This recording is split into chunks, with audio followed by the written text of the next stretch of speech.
की शादी जयपुर में हुई थी। शादी के बाद रीमा का फोन आता है। हेलो सुहानी, रीमा बोल रही हूँ। रीमा कैसी है तू? शादी के बाद तो तू मुझे भूल ही गई। जयपुर का मौसम कैसा है?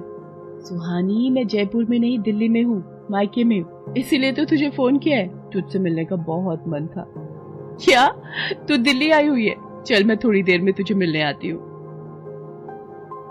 सुहानी रीमा को मिलने जाती है, पर वो रीमा के ससुराल की बातें सुनकर घबरा जाती है। क्या तुझे ससुराल पे इतना काम करना पड़ता है? तो और क्या, शादी के बाद तो मेरी लाइफ बहुत ही बंद सी गई है।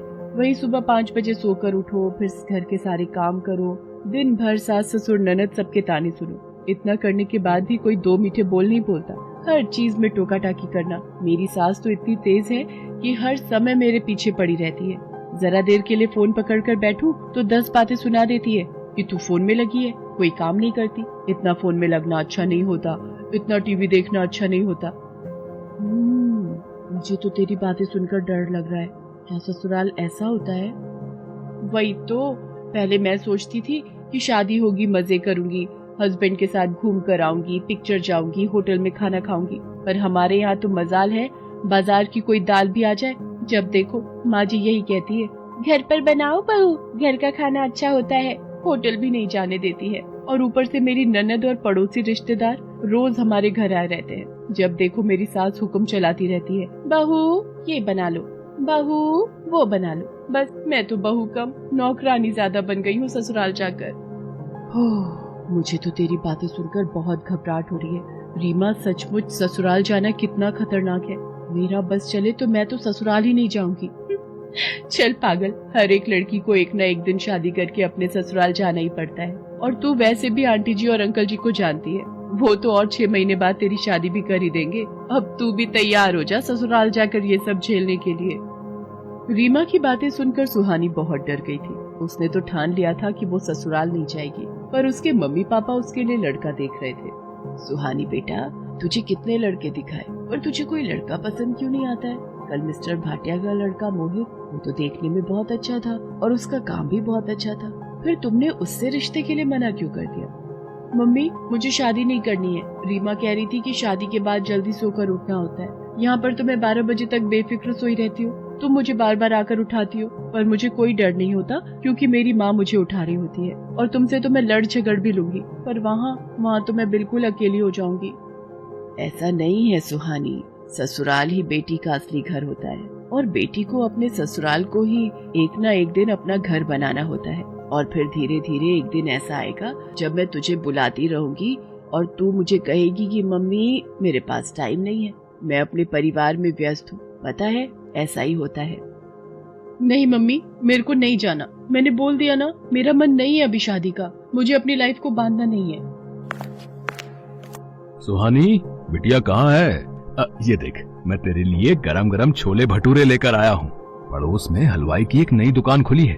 मैंने सोचा तू सोकर उठ गई होगी, तो इससे बढ़िया गरम गरम नाश्ता और क्या होगा। चल अब जल्दी से उठ जा और खा ले। देखा मम्मी, यहाँ आप मेरा कितना ख्याल रखते हो। मेरे कहे बिना मेरे सामने इतनी चीजें हाजिर हो जाती है। क्या ये सब वहाँ होगा? मुझे अपने मम्मी पापा को छोड़कर कहीं नहीं जाना है। पापा मम्मी को बोलो ना, मुझे अभी शादी नहीं करनी है, मुझे आप दोनों के पास ही रहना है।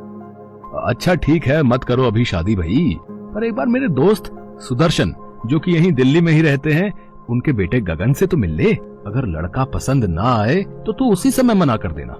सुहानी लड़के को देखने के लिए मान जाती है। लड़के वाले सुहानी को देखने आते हैं। सुहानी बेटा, तुम इतना घबरा क्यों रही हो? तुम तो हमें बहुत पसंद आई हो। भाई साहब, हमें ये रिश्ता मंजूर है। आपकी बिटिया बहुत प्यारी है। सुहानी गगन के साथ छत पर बात करने के लिए चली जाती है। सुहानी तुम इतना घबरा क्यों रही हो?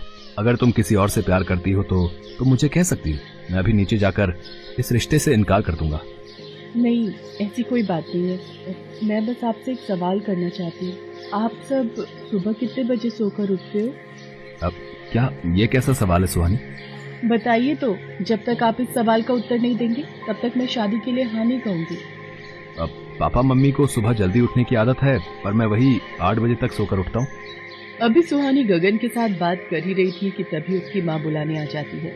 सुहानी बेटा, तुम्हारे पापा तुम्हें नीचे बुला रहे हैं। सुहानी की बात अधूरी रह जाती है। सुहानी के पास ऐसा कोई कारण नहीं था जिससे कि वो इस शादी के लिए मना कर सके। लड़का भी अच्छा था और सुहानी अपने पापा के दोस्त के घर ही शादी होकर जा रही थी, तो उसके माता पिता को भी परिवार को लेकर कोई चिंता नहीं थी। सब कुछ अच्छे से निपट गया और सुहानी की शादी गगन से तय हो जाती है। शादी में रीमा भी पहुंचती है। देखा, बड़ा कहती थी ससुराल नहीं जाएगी, अब तू भी फंसी गई ना अपने ससुराल वालों के चंगुल में।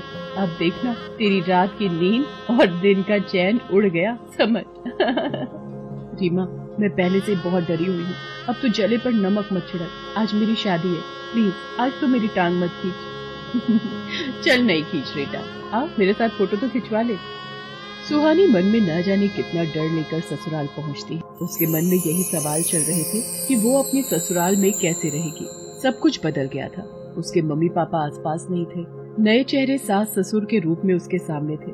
अगली सुबह सुहानी जब गहरी नींद में थी, एक मीठी सी आवाज उसके कानों में पड़ती है और सुहानी अचानक से उठ बैठती है। सॉरी मम्मी जी, अभी 5 ही बजे है। मुझे पता था मुझे 5 बजे उठना है। शादी के बाद ससुराल में सुबह 5 बजे ही सोकर उठते हैं, ये मुझे पता था। अच्छा हुआ मैं अलार्म लगाकर सोई थी। अरे बेटा, तुम इतना घबरा क्यों रही हो? मैं तो तुम्हारे लिए गरम गरम चाय लाई थी। पर तुम ये क्या बोल रही हो बेटा? 5 नहीं 10 बज रहे हैं। मैंने सोचा तुम शादी की थकान से नींद में हो, इसलिए मैं तुम्हारी चाय खुद ले आई।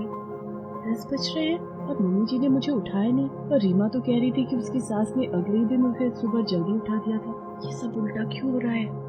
सुहानी नहा धोकर तैयार होकर रसोई में जाती है। सुहानी बेटा, तुम डाइनिंग टेबल पर बैठो। देखो तुम्हारे ससुर जी तुम्हारे लिए रबड़ी, जलेबी, ढोकला और पता नहीं क्या क्या नाश्ता लेकर आ गए हैं। इन्हें पता ही नहीं था कि मैंने तुम्हारे लिए नाश्ते में आलू पूरी बनाए हैं। अब ये सब तुम्हें ही खत्म करना है। कितनी दुबली पतली हो बेटा, खाने के मामले में सोचा मत करो। जो भी खाना है तुम्हारा अपना घर है, सब कुछ खुला है, तुम कुछ भी खाओ, यहाँ कोई रोक टोक नहीं है। ये तुम्हारा अपना घर है। मैं ससुराल को लेकर कितनी गलतफहमी में थी।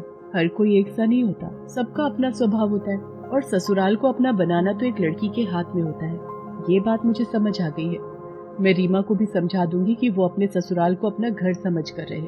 सुहानी अपने ससुराल में बहुत खुश थी। ससुराल वालों के प्रति जो डर रीमा ने उसके मन में डाला था, वो डर अब निकल चुका था। सुहानी